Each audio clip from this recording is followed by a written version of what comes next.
गणतन्त्र कहाँ आयो? आज सङ्घीय लोकतान्त्रिक गणतन्त्र भनेको छ आज यो संविधानले त। तर यो किन व्याख्या चाहिँ आजसम्म किन यही रूपमा राखिरहन्छौँ त? यो चाहिँ के नि? यदि यो मैले लेखेर बनवारी लिएको हो भने मलाई अहिले एरेस्ट गर्न म तयार। यो नेसनल फ्ल्याग होइन यो झन्डाले? आज यो संविधान अनुसार यो संविधानले व्याख्या गरे अनुसार किन आज झन्डाको व्याख्या हुन सकेन? सबैको अस्तित्वलाई किन स्वीकार्न भन्ने गहन प्रश्न उठेको छ। देख्न साथ, छुन साथ, उसले बोक्न साथ आत्मगौरव हुनुपर्छ भनेको छ राष्ट्रिय झन्डा। त्यस्तो झन्डाको मात्र दीर्घजीवी हुन्छ भनेको छ। त्यो चाहिँ राष्ट्रियतालाई सम्बोधन गरेको हुनुपर्छ भनेको छ। त्यस कारणले झन्डाले आफ्नो देशको पहिचान र अस्तित्व बोकिरहेको हुन्छ र हुनुपर्दछ। यदि नेपालको राष्ट्रिय झन्डाले त्यसलाई बोकिरहेको र सम्बोधन गरेको छ कि छैन, अब त्यसलाई पल्टाएर फर्केर हेर्नुपर्ने दिन। राष्ट्रिय झन्डालाई सबैले माया गर्छ, प्रेम गर्छ, श्रद्धा गर्छ, तर राष्ट्रिय झन्डाले सबैको भावना र अस्तित्व चाहिँ बोकेको छ कि छैन भन्ने चाहिँ गहन विषय छ। इतिहास हेर्ने भने शरणार्थी हो, हामीभन्दा पछि आएका हौँ, हामीले मलजल गरेका हौँ। आदिवासी जनजातिले मलजल गरिरहेको ठाउँमा आएर उसले निर्मम तरिकाले दमन गरेर राज्य खोसेको इतिहास त हो त। त्यस कारणले उनीहरू शरणार्थी नै हुन्। त्यसमा दुई मात्रै छैन। तर अब शरणार्थी भनेर लखेड्ने कुरो चाहिँ आउन सक्दैन। यसले एक दिन विद्रोहको रूप लिन्छ। यो राज्यले चाहिँ म राज्यप्रति म अनुरोध गर्न चाहन्छौँ, यसलाई निशर्त रिहाई गरियोस्। किन त्यसो भन्दा भोलि यसले विद्रोहको रूप लियो भने के यो देश सम्हाल्न सक्छ? मानवमाथि, राष्ट्रिय सम्पत्तिमाथि क्षति पुर्याएको त छैन नि। त्यो शान्तिपूर्ण आवाज हो नि। त्यो उसले उठाएको शान्तिपूर्ण आवाज हो। त्यो शान्तिपूर्ण आवाजलाई चाहिँ राज्यले चाहिँ मनन गर्न सक्नु पर्यो कि उसको कान खोल्नु पर्यो। राष्ट्रिय रूपमा उठिरहेको युद्धहरू, शान्तिपूर्ण आन्दोलनहरूलाई प्रस्तुत गर्ने क्रममा नेतृत्वले अलि आवेगमा प्रस्तुत गर्नु स्वाभाविक हो। तर शान्तिपूर्ण आवाजहरू उठाइरहेको छन्, त्यसले हतियार उठाएको त छैन नि। यो विभेद हो कि होइन? र 1910 को मूलिकी ऐन र 2072 साल असोज 3 गते जारी गरेको संविधानमा सार र रूप मात्र फरक। सार चाहिँ सूचना तथा मनोरञ्जनको लागि कृपया हाम्रो टिभी 9 दलाई सब्स्क्राइब गर्नुहोस्, साथै छेउमा रहेको बेल आइकनलाई पनि दबाउन नबिर्सनुहोस्। आदरणीय दर्शकवृन्द, नमस्कार अनि हार्दिक स्वागत छ यहाँहरू सम्पूर्णलाई हाम्रो टिभी 9 बुद्धमा। पछिल्लो समय यता सामाजिक सञ्जाल अनलाइन मिडियातिर एकदमै चर्चाको विषयवस्तु बनेको छ एउटा म्युजिक भिडियो। मकवानपुरको एकजना तामाङ समुदायको युवा केटाले देशद्रोही नामक एउटा म्युजिक भिडियो सार्वजनिक गर्यो। उक्त म्युजिक भिडियोमा नेपालको झन्डा जलाएको, ढाकाटोपी फालेको र केही मङ्गोल र खास आर्य जातिप्रतिको केही कुराहरू उसले छुट्याएको अवस्था छ। उक्त विषयवस्तुलाई बनेर अहिले सामाजिक सञ्जालतिर जताततै छलफल र बहस सुरु भएको अवस्था छ। यही सेरोफेरोमा बसेर छलफल र बहसको निमित्त आज मसँग हुनुहुन्छ आदिवासी जनजाति पार्टी नेपालका अध्यक्ष तामाङ बुद्धराज स्याङ्ताज्यू हुनुहुन्छ। आउनुहोस् उहाँलाई कार्यक्रममा स्वागत गरौँ। नेताज्यू, स्वागत छ यहाँलाई। धन्यवाद। आरामै हुनुहुन्छ? एकदम ठिक छ। पछिल्लो समय यहाँको व्यस्तता चाहिँ कतातिर छ? म अहिले यो राष्ट्रिय रूपमा एउटा थर्ड पोलको निर्माण हुने क्रममा छ। वैकल्पिक शक्तिहरूको निर्माणको बिचमा एउटा अवधारणाको तयारी क्रममा छु। केही दिन यता सामाजिक सञ्जाल अनलाइन मिडियातिर चर्चाको विषय बनेको छ एउटा म्युजिक भिडियो। ग्याल्जेन दोर्जे लामाले एउटा म्युजिक भिडियो सार्वजनिक गरे देशद्रोही नामक। तपाईँले त्यो म्युजिक भिडियो हेर्नु भएको छ? त्यो सामान्य हेर्न पाएको छ मैले। त्यो म्युजिक भिडियो सम्बन्धी तपाईँको धारणा चाहिँ के छ? त्यहाँ नेपालको झन्डा जलाएको अवस्था छ, त्यो म्युजिक भिडियोमा यहाँको धारणा व्यक्तिगत रूपमा चाहिँ के छ बताइदिनुहोस् न। यो झन्डा जुन ग्याल्जेन दोर्जे लामाले जुन विद्रोहीको गीतहरू मार्फत विद्रोहको गीतहरू सार्वजनिक गरे केही समय अगाडि, त्यसमा मेरो व्यक्तिगत दृष्टिकोण चाहिँ पहिला झन्डा जलाएको देखिन्छ। त्यो झन्डाले राष्ट्रिय झन्डा हो। त्यो राष्ट्रिय झन्डालाई सबैले माया गर्छ, प्रेम गर्छ, श्रद्धा गर्छ, तर राष्ट्रिय झन्डाले सबैको भावना र अस्तित्व चाहिँ बोकेको छ कि छैन भन्ने चाहिँ गहन विषय छ। त्यो विषय नसमेटेको कारणले सायद मलाई लाग्छ ग्याल्जेन दोर्जे तामाङले त्यो झन्डा जलाएको हुनुपर्छ। तपाईँको विचारमा जुन राष्ट्रिय झन्डा नेपालको झन्डा बनिएको भनिएको छ त्यो झन्डा नेपाली भूमि नेपाली माटो अनुकूलको छैन भन्न खोज्नु भएको? राइट, यहाँले जायज प्रश्न गर्नुभयो। यहाँलाई धन्यवाद पनि भन्छौँ म चाहन्छु। जसरी देशको राष्ट्रिय झन्डाले जुनसुकै बेला सिङ्गो देशको प्रतिनिधित्व गरेको हुनुपर्दछ भने विश्वको सबै देशहरूको झन्डाले आफ्नो देशको पहिचान र अस्तित्व बोकिरहेको हुन्छ र हुनुपर्दछ। यदि नेपालको राष्ट्रिय झन्डाले त्यसलाई बोकिरहेको र सम्बोधन गरेको छ कि छैन, अब त्यसलाई पल्टाएर फर्केर हेर्नुपर्ने दिन आएको छ। 2072 को संविधानले यसलाई व्याख्या गरेन र व्याख्या नगरेको बावजुद आज यो अवस्था आएको हुन्। यो ग्याल्देन दोर्जे लामाले जुन कुरा बुझ्यौँ, जुन कुरा देख्यौँ, तर उसको उग्रता बढी आयो होला। युवा शक्ति, युवा पङ्क्ति भागले उसले त्यसलाई थाम्न सकेन र उसले विद्रोहीको स्वभावहरू देखाएको राज्यलाई यो सन्देशमूलक दिएको हो। सन्देश भनेर राज्यले स्वीकार्नुपर्छ। राज्यको कमजोरीलाई उसले केलाउन खोजेको मेरो बुझाइ हो। नेपाली झन्डाले नेपाली भूमि, नेपाली पृष्ठभूमि, नेपाली इतिहास बोकेको छ या छैन भन्ने कुरा यतिखेर अन्यलको विषय रहेको छ, छलफलको विषय बनेको छ। यहाँको विचारमा भनिदिनुहोस् न, ठ्याक्क टु दी पोइन्ट, नेपाली झन्डाले अहिले नेपालको पहिचान बोकेको छैन के कारणले हो भन्नुहोस् न, टु दी पोइन्ट। नेपालको विश्वकै झन्डाको अध्ययन गरौँ पहिला। विश्वको झन्डाको अध्ययन गर्दा राष्ट्रिय झन्डाले देशको यथार्थ बोकी हुनुपर्छ भन्ने पहिला मान्यता राख्छ। त्यसले सबै हुनुपर्दछ, सबैको भित्री मनले स्वीकार गर्ने राष्ट्रिय झन्डा हुनुपर्दछ भनेको छ। त्यसले राष्ट्रिय झन्डाले जब राष्ट्रिय झन्डा देख्छन्, हुन्छन्, छुन्छन्, बोक्छन्, त्यसले उनीहरूमा आत्मगौरव हुनुपर्दछ भनेको छ। राष्ट्रिय झन्डा देख्नासाथ, छुनासाथ, उसले बोक्नासाथ आत्मगौरव हुनुपर्छ भनेको छ राष्ट्रिय झन्डा। त्यस्तो झन्डाको मात्र दीर्घजीवी हुन्छ भनेको छ। त्यो चाहिँ राष्ट्रियतालाई सम्बोधन गरेको हुनुपर्छ भनेको छ।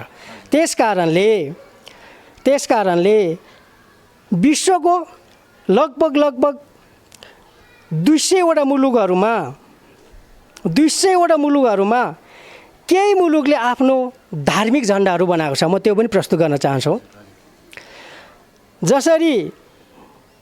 जसरी विश्वको झन्डाले ऐतिहासिक, भौगोलिक, धार्मिक र राष्ट्रिय एकताको दर्शन देखाएको पाइन्छ है। एकताको के हो?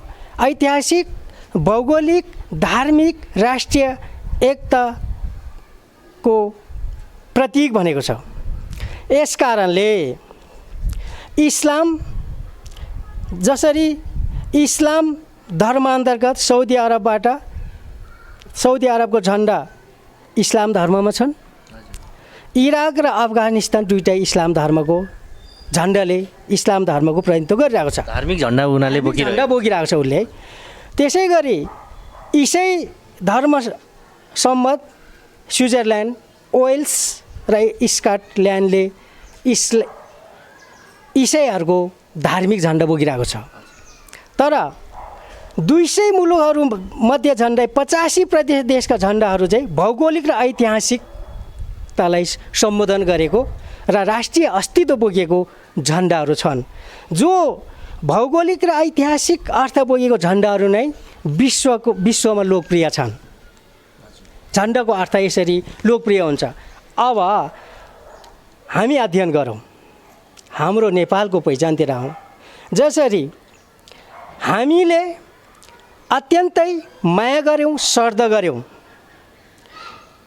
हामी नेपाली हौँ भनेर झन्डा बोक्यौँ र हामीले गौरव पनि गऱ्यौँ है यो अहिलेको चन्द्र सूर्य अङ्कित झन्डालाई, जसले आज विद्रोहको नाममा जलाइरहेको झन्डालाई हामीले बोकिरहेौँ।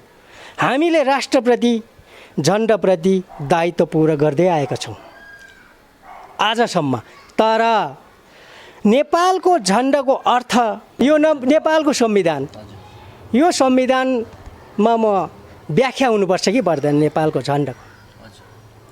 आज यही व्याख्या विश्वमा चिनाइरहेको छ भने यो इङ्ग्लिसमा दिएको व्याख्याले विश्वमा चिनाइरहेको छ नेपालको झन्डा, नेपालको फ्ल्याग राष्ट्रिय त बोकेको झन्डाले के यसले के अर्थ जनाइरहेको छ त भन्दा आज यसले सूर्यवंशी र चन्द्रवंशीको मात्र अर्थ बोकिरहेको छ।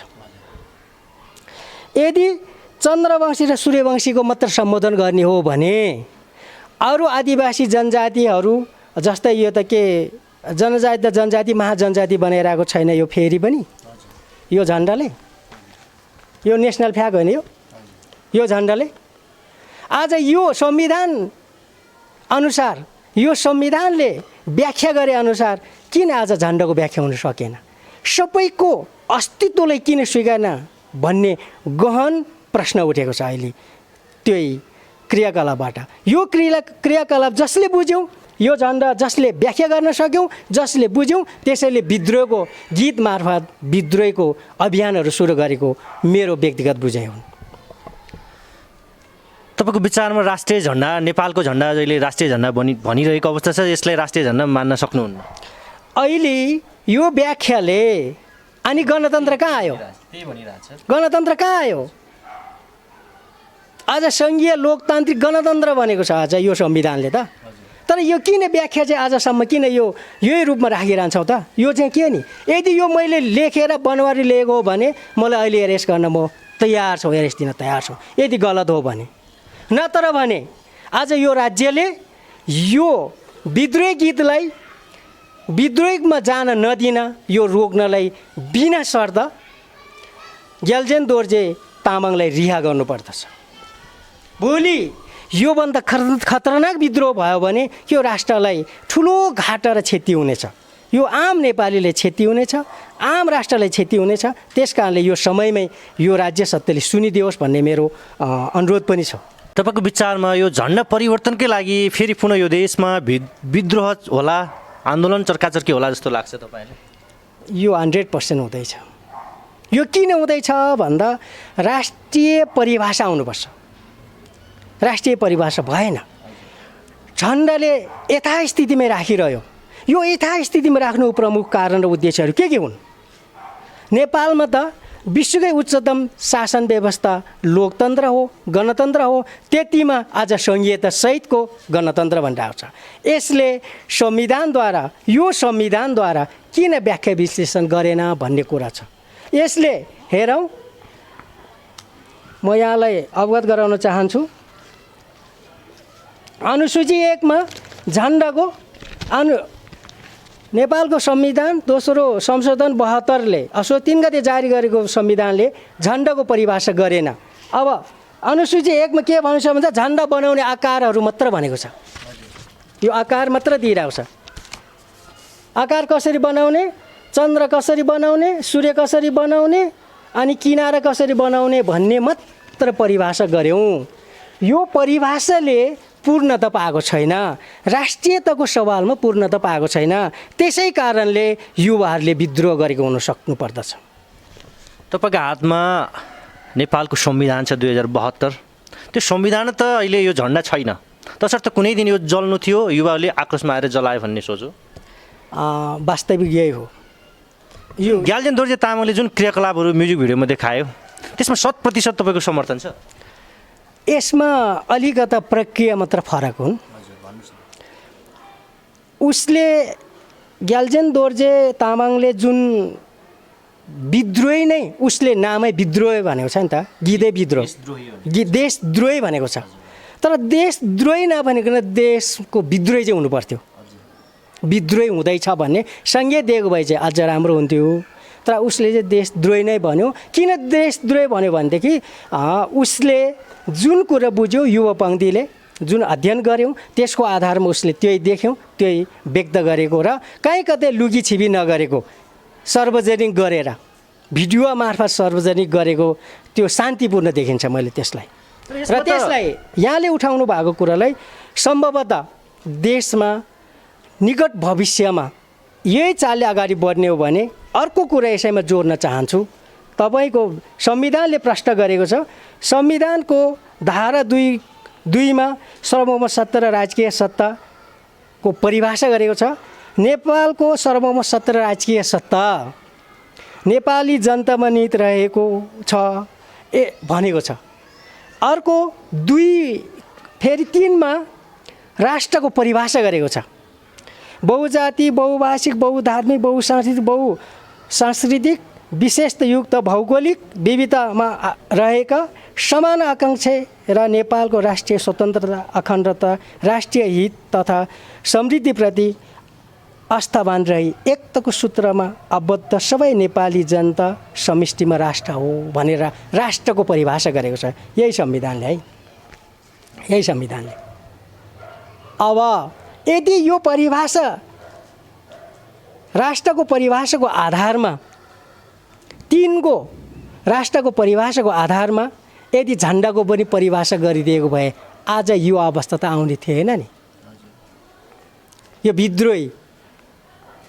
विद्रोही जन्मिने थिएन नि। यो राज्यले नै विद्रोही जन्माइरहेको आधार एउटा यही हो। अर्को यसैको यही संविधानको धारा 9 को उपधारा 3 मा म पढेर सुनाउन चाहन्छु। नेपालको राष्ट्रिय फुल लालीगुराँस, राष्ट्रिय रङ सिमरिक, राष्ट्रिय जनावर गाई र राष्ट्रिय पन्छी डाँपे हुनेछ भनेको छ। अब यसले के बोध गरिरहेको छ त? कुनै जाति विशेषलाई इङ्गित गरेर हिजो 1910 मा लिएर आएको जङ्गबहादुरको मुलुकी ऐन र यो संविधानमा के भिन्नता?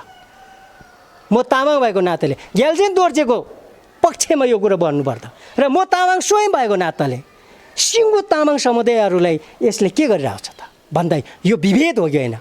र 1910 को मुलुकी ऐन र 2072 साल असोज 3 गते जारी गरेको संविधानमा सार र रूप मात्र फरक, सार चाहिँ उही 1910 को मुलुकी ऐन नै भएन त। त्यस कारणले यो विभेदको विरुद्धमा अझ यो चिजहरू खरिएर निखरेर आउँदैछ।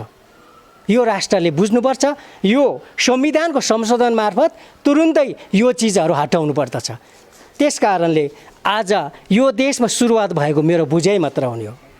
नेताज्यू, तपाईँले संविधान त नेपाली झन्डाको वर्णन गरिरहँदाखेरि त्यो झन्डा च्यात्यो, जलाउनु थियो, जल्यो भनिरहँदाखेरि गैर कानुनी काम भनेर यतिखेर जुन म्युजिक भिडियो बनाउने टिमलाई गिरफ्तार गरेर थुनामा राखिएको अवस्था छ। तिनलाई सामाजिक सञ्जालमा केही सामाजिक अभियान त भन्नेहरूले चाहिँ हदैसम्मको कारबाहीको माग गरेको छ। अझ भनौँ भने यो देशद्रोही, यिनीहरूले चाहिँ देश निकाला गर्नुपर्छ भन्नेको अवस्था छ। यसमा तपाईँको धारणा के छ? यसमा यो संविधान त उसले कारबाही गर्न पाउँछ। यो संविधान त चाहिँ कारबाही गर्न पाउँछ राज्यले। किन त्यसो हो भन्दा राज्यको नीति चाहिँ उसले यो झन्डालाई पूर्ण रूपमा स्वीकारेको, परिभाषा केही नछोइकन आफ्नो यथास्थितिमा राखिए तापनि नेपालको झन्डा हो भनिसकेपछि राष्ट्रियतामाथि चुनौती दिएको र राष्ट्रियतामाथि नै उसले राष्ट्रद्रोही भनेर स्वयंले नै प्रस्तुत गरिरहेको अवस्थामा राज्यले ठुलो हेरेर बस्न चाहिँ पक्कै सकिँदैन होला र मिल्दैन। तर यहाँनिर यदि देशद्रोही जन्माउने चाहिँ को हो त भन्दा यही संविधान हो नि त। फेरि त्यस कारणले उसको अहिले जुन रूपमा भिडियो मार्फत गरेको कसैलाई क्षति नपुर्याइकन मानव क्षति रहित शान्तिपूर्ण आवाजहरू उठाएको मेरो बुझाइ हो। शान्तिपूर्ण आवाज उठाएको क्रममा राज्यले यो कुरोलाई हो कि होइन भनेर आफ्नो अनुहारले फर्केर हेर्नु पर्दछ, म अनुरोध गर्दछु। तपाईँ आदिवासी जनजातिको नेताहरूलाई एक किसिमको आरोप छ कि मिडियामा नेताज्यू, तपाईँहरू आम सभामा अन्तर्वार्तामा एकदम आक्रोशित भएर युवाहरूको चाहिँ रगत तात्तिने गरी भाषण ठोक्नुहुन्छ, अनि युवाहरू तपाईँहरूको भाषण सुनेर त्यही किसिमको क्रियाकलाप गर्छ अनि यसरी जेल पर्छ। अनि यसलाई यहाँले जुन अहिले भइरहेको वास्तविक घटनाक्रमलाई टेकेर क्वेसन राख्रमा त्यसको लागि तपाईँलाई धन्यवाद पनि दिन चाहन्छौँ।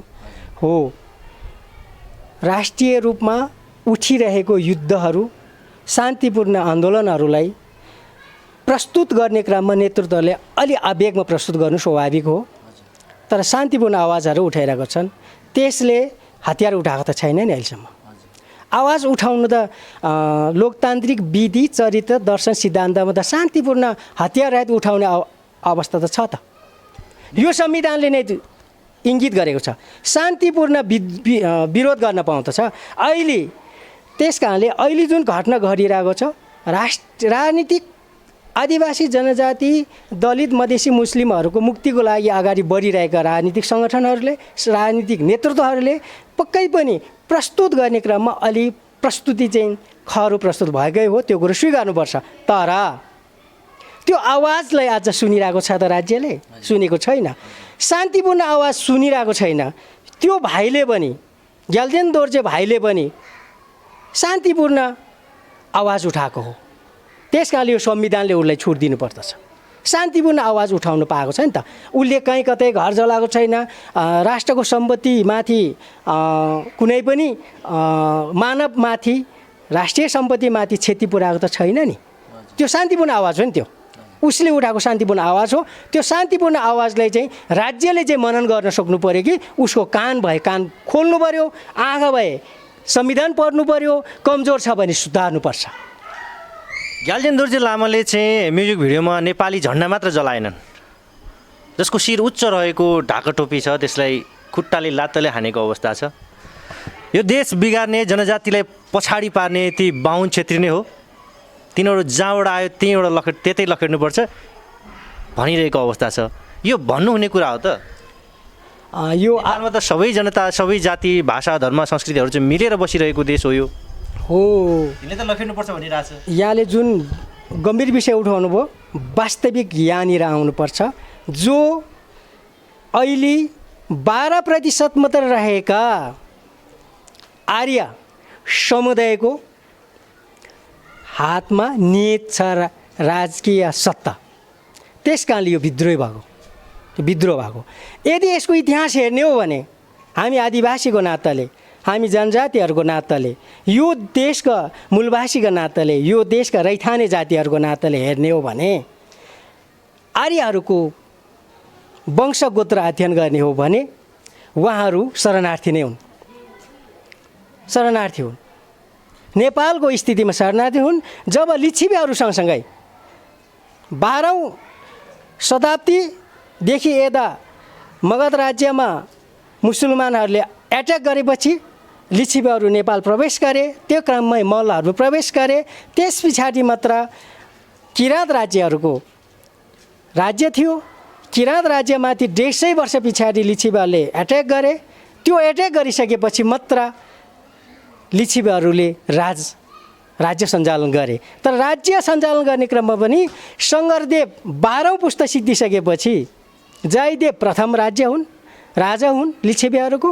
अनि त्यसको 12औं पुस्ता पछाडि फेरि 4औँमा राजा भएको राजा ऋषिक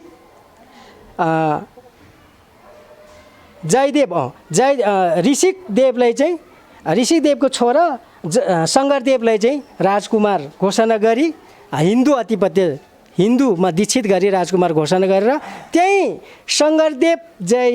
शङ्करदेव लिच्छवीको पालदेखि नेपालमा हिन्दूकरण भयो। यो हिन्दू धर्म पनि नेपाली धर्म होइनन् र आर्यहरू वास्तविक भन्नुपर्दा शरणार्थी नै हुन्। इतिहास कोट्याउँछ, इतिहासले पुष्टि गरेको चिज हो। तपाईँले आर्यहरूलाई तपाईँको आफ्नै भाषा मैले सापट्टि लिएर भनिरहनु पर्दाखेरि आर्यहरू शरणार्थी हुन् भनेर तपाईँ भनिरहनु भएको छ। फेरि ती खास आर्यबाटै हामी पीडामा पऱ्यो, उत्पीडनमा, शोषणमा पऱ्यो, तिनीहरू अगाडि छ, हामी सधैँ पछाडि पऱ्यो भनेर भनिरहनु भएको छ। यदि तिनीहरू चाहिँ शरणार्थी पछि आएका हुन् भने तिनीहरूकै थिचोमिचोमा हामी कसरी पऱ्यो भन्ने कुरा तपाईँ भन्नुहुन्छ? हो, यहाँनिर वास्तविक डिटेल जानुपर्ने यहाँनिर हो, गहिरिएर जानुपर्ने यहाँनिर हो। जटिल प्रश्न हो, जटिल विषय हो यो। जसरी यिनीहरू चाहिँ पहिला हामी कबिला राज्यहरूमा थियौँ, हामी आदिवासी तामाङ लगायत आदिवासी जनजातिहरू सम्पूर्ण, मगरात भयो होइन, लिम्बुवान, खम्बुवान, यिनीहरू आफ्नो आफ्नो ठाउँमा कबिला राज्यको रूपमा थियो र जसले पृथ्वीनारायण मलजल चाहिँ शङ्करदेवदेखि गऱ्यो हिन्दू मलजल। त्यस पछाडि जयस्थिति मल्लको कार्यकालमा आएपछि उसले जातीय विभाजन दह्रो रूपमा लगिदिए, एट्याक हुँदै आए हामीलाई। त्यस पछाडि आधुनिक राज्य निर्माण र विस्तार गर्ने क्रममा गोर्खा पृथ्वीनारायण शाहले जसरी हाम्रो राज्यहरूमाथि चाहिँ दमन गरे, हतियारसहित उसले खुनी आक्रमणहरू गरे, त्यो आक्रमणको बावजुद हामी हार्यौँ र हामी गर्व गर्छौँ हाम्रो पुर्खाले, तामाङ पुर्खाहरूले अहिलेसम्म हाम्रो अस्तित्वलाई बन्दगी राखेर कहीँ कतै खुनी राज्य विस्तारसँग सहमति गरेको मैले अहिलेसम्म दस्तावेज भेट्न सकेको छैन र पाएको छैन। त्यही हामी गौरव गर्छौँ र ठान्छौँ हाम्रो पुर्खालाई सेल्युट पनि गर्छु म यहाँबाट, यहाँको माध्यमबाट।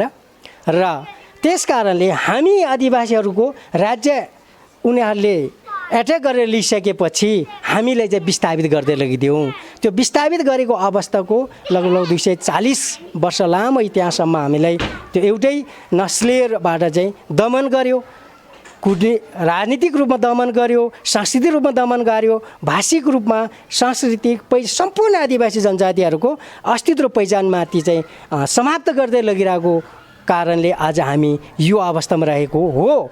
आफ्नो भूमिमा आफ्नै आफूले बनाएको, आफूले निर्माण गरेको भूमिमा हामी आज दोस्रो दर्जाको नागरिक रूपमा बाँचिरहेको छ। त्यस कारणले हामी आदिवासी जनजाति बनेका हौँ। तपाईँ आदिवासी जनजाति पार्टी नेपालको अध्यक्ष हुनुहुन्छ। यतिखेर एउटा म्युजिक भिडियोको सवालमा एउटा म्युजिक भिडियोलाई इस्यु बनाएर आदिवासी जनजाति समुदायको 11 जना सङ्ख्यामा केही कलाकारहरू गिरफ्तार परेको छ। तपाईँको पार्टीको धारणा चाहिँ के छ यतिखेर? यसमा बहुत दुःख लाग्छ। युवाहरू आक्रोश आए, युवाहरूले त्यो आक्रोशलाई थाम्न सकेन, त्यसको विस्फोटन भन्छु म यसलाई। अर्को केही शैलीहरू नमिलेको हुनसक्छ, त्यो शैलीहरूलाई चाहिँ परिवर्तन गरेर अलिकति अगाडि बढेको भए अझ त्यसले राष्ट्रिय रूप लिन सक्थ्यो होला। तर अहिले चाहिँ त्यो राष्ट्रिय रूप नलिकन खाली सिङ्गो देशद्रोहीको नाममा चाहिँ उहाँहरूलाई एरेस्ट गर्दैछ, राज्यले गरिरहेको छ। तर यो दुःखद कुरा हो। यसले यो युवाहरूले 10 वर्ष लाग्ला, संविधानले त 3 वर्ष मात्र कोड गरेको छ, यही संविधानले 3 वर्ष भनेको छ। अहिले मैले केही सामाजिक सञ्जालहरूमा हेर्दा 6 वर्ष चाहिँ कैदमा लाँदैछ, खुसीको खबर भन्दैछ। तर यो खुसी होइन, यो राष्ट्रिय रूपमा एक दिन दुखी दिन बनाउँछ। यसले एक दिन विद्रोहको रूप लिन्छ। यो राज्यले चाहिँ म राज्यप्रति म अनुरोध गर्न चाहन्छौँ, यसलाई निशर्त रिहाई गरियोस्। किन त्यसो भन्दा भोलि यसले विद्रोहको रूप लियो भने के यो देश सम्हाल्न सक्छ? राष्ट्रिय परिस्थिति के छ आज? राष्ट्रिय परिस्थिति कुन छ? राष्ट्रिय माहौल कुन अवस्थामा छ? देशमा जनताहरूको आफ्नै पार्टीभित्र एकता हुन सक्दैन, राष्ट्रिय एकता कसरी ल्याउन सक्छ? त्यस कारणले यसले यो हिन्दू अधिनायकवाद हो, हिन्दू साम्राज्यवादको विरुद्धमा यिनीहरूले ओगलत गरेको मेरो बुझाइ हो। यो चाहिँ सन्देशमूलक हो। यसले कहीँ कतै फेरि पनि मैले दोहोऱ्याएँ, कहीँ कतै क्षति नपुरेको कारणले सन्देशमूलक आवाजहरू उठाएको हो। यो आवाजलाई उसले स्वीकार्नुपर्छ, सुन्नुपर्छ र उसलाई करेक्सन गर्ने अवसर दिनुपर्दछ। कहीँ कतै मिस्टेक छ भने मलाई लाग्दछ आदिवासी जनजाति पार्टी नेपालको दृष्टिकोणमा यो गैर राजनीतिक होइन, युवाको भावनात्मक रूपमा आएको आक्रोश व्यक्त हो। यो व्यक्तलाई नै भोलि राष्ट्रिय रूप लियो भने डढेलो सल्के चाहिँ सल्किन सक्छ। आगोको बिउ चाहिँ सानो भए पनि भोलि भयानक हुनसक्छ। त्यसरी भयानक नबनाउनु निमित्त म राज्यलाई अनुरोध गर्न चाहन्छौँ र आदिवासी जनजाति पार्टी नेपाल यही भन्न चाहन्छु।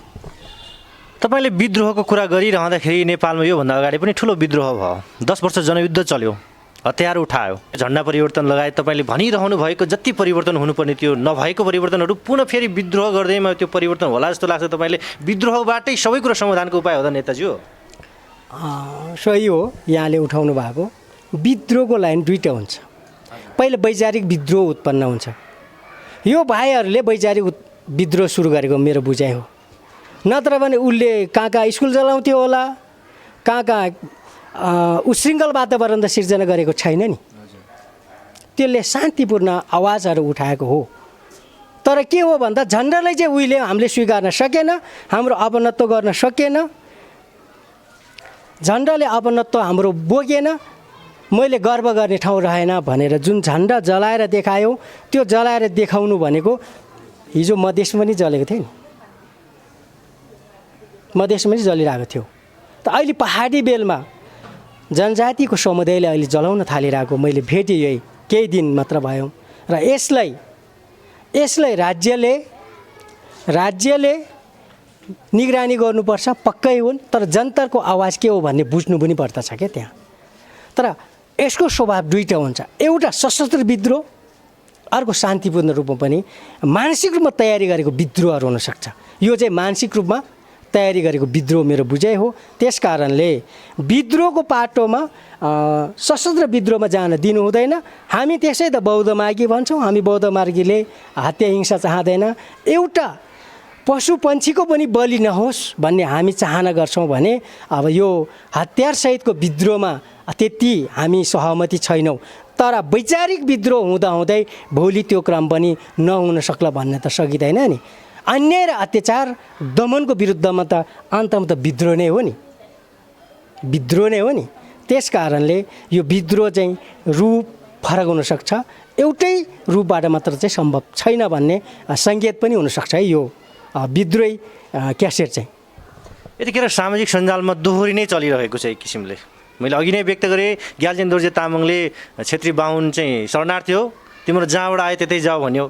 त्यस पश्चात आएर मङ्गोल भनेको यहाँ त जाति नै छैन, तिनीहरू सबै शरणार्थी हो, हाम्रा हली हो भनिरहेको छ। यो हो व्यक्त गरेको कुराहरू। इतिहासले विश्वमै अध्ययन गर्ने क्रममा विश्व मानचित्रलाई हेर्ने हो भने जसले पहिला त्यो जमिनलाई राज्य बनाउन निर्माण गर्न योगदान गरेको समुदाय चाहिँ आदिवासी जनजाति भनिरहेको छ। विश्वमै छ यो कुराहरू। त्यस कारणले उहाँहरूको इतिहास हेर्ने भने शरणार्थी हो। हामीभन्दा पछि आएका हौँ, हामीले मलजल गरेका हौँ। आदिवासी जनजातिले मलजल गरिरहेको ठाउँमा आएर उसले निर्मम तरिकाले दमन गरेर राज्य खोसेको इतिहास त हो त। त्यस कारणले उनीहरू शरणार्थी नै हुन्। त्यसमा दुई मात्रै छैन। तर अब शरणार्थी भनेर लखेड्ने कुरो चाहिँ आउन सक्दैन। तर एउटै चिज के हो भन्दा राष्ट्रिय एकता, सबै उत्पीडित समुदायहरूको राष्ट्रिय एकीकरण चाहिँ अब गर्नुपर्छ। त्यो क्रमले मात्र उहाँहरूलाई पनि समेट्छ। लामो समय भइसक्यो, उहाँहरू पनि लगभग लामो समय भइसकेपछि उहाँहरूलाई पनि विस्थापित चाहिँ होइन, उहाँहरूले हाम्रो अस्तित्व स्वीकार्नुपर्छ र हाम्रो अस्तित्व स्वीकारेको दिनमा उहाँको सहअस्तित्वलाई स्वीकारेर राष्ट्रिय एकतामा जान्छ। अनि मात्र भावनात्मक रूपमा सबैको अस्तित्व कायम रहनेछ। त्यो दिन चाहिँ निर्माण गरेको छैन। यो संविधान विभेदकारी संविधान छ। त्यस कारणले सिङ्गो आदिवासी जनजातिहरू, मधेसीहरू, दलितहरू र खसहरूले पनि यो संविधानलाई स्वीकारिरहेको छैन नि। अहिले खसहरू पनि खस आर्य भनेर व्याख्या गरेको छ, तर खसहरूले पनि यसलाई स्वीकारिरहेको छैन नि। आन्दोलनको सुरुवात त गरिरहेको छ नि। त्यस कारणले आज आर्यहरूले मात्र यो राज्य मेरो हो, मेरो पुर्खाले आर्जेको हो भन्ने यदि दाबी गर्छ भने त्यो मिथ्या हुनेछ। इतिहास साक्षी छ है। त्यस कारणले उहाँहरू शरणार्थी नै हुन्। तर भगाउने भन्दा अब लामो समय भइसकेपछि राष्ट्रिय एकीकरण रूपमा सहअस्तित्वको अवधारणाभित्र सबैले अडाउनुपर्छ र त्यो चाहिँ आदिवासी जनजाति पार्टी नेपालको मान्यता, मूल्य र मान्यता छ, सिद्धान्त छ। नेताजी, अब हामी कार्यक्रमको अन्त्यतिर आइसकेका छौँ। सम्भवतः तपाईँको लागि मेरो यो अन्तिम प्रश्न होला। तपाईँले यस्तो विचार, आफ्नो विमर्शहरू प्रस्तुत गरिरहँदाखेरि तपाईँहरूप्रति एक किसिमको आरोप छ। तपाईँहरूले सधैँ जातीय कुरा उठाइरहने, यो देशलाई जातीय धार्मिक युद्धको सुरुङतिर लान खोजेको भन्ने एक किसिमको आरोप छ। यसलाई खण्डन गरिदिनुहोस्। धन्यवाद यहाँलाई। जाति कास्ट र नेसन कास्टमा फरक छ। हामी जाति हौँ, जात होइन। जात जसले जात बनाए, हिन्दू वर्णाश्रम व्यवस्थाले जात बनाए, जात बनाउने धर्म दर्शन चाहिँ हिन्दू वर्णाश्रम व्यवस्था हुन्। उहाँहरूले चाहिँ साम्प्रदायिकता बनाउँदै निर्माण गर्दै लगे। उहाँहरूको ब्राह्मण, क्षेत्री, वैश्य, शूद्र भनेर किन जातीय विभेद ल्याउनु पर्यो त? यो कसले ल्यायो? के बौद्ध दर्शन ल्याएको हो?